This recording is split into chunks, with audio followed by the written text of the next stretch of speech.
రాజ్యాంగం పరంగా ఆల్కహాల్ అంటే మద్యపానం అనేది మన భారతదేశంలో నిషేధమా కాదా అని చెప్పి అడిగారు. దీనికి నేను చెప్పే సమాధానం ఏంటంటేనండి, ఆర్టికల్ 47 ఆఫ్ ఇండియన్ కాన్స్టిట్యూషన్ ప్రకారం భారతదేశంలో మద్యపానం అనేది నిషేధం అనేది కాదండి. కాకపోతే నిషేధం కాదు మరియు మ్యాండేటరీ కూడా కాదు.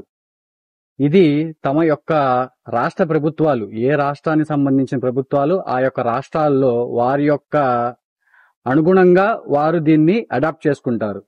ప్లస్ ఇంకోటి ఏంటినంటే, మన భారతదేశంలో గత కొన్ని సంవత్సరాలుగా జరిగినటువంటి కొన్ని యథార్థ ఘటనలను పరిగణలోకి తీసుకొని కొన్ని రాష్ట్రాల్లో కొన్ని చోట్లలో మద్యపానం అనేది నిషేధం జరగడం జరిగింది.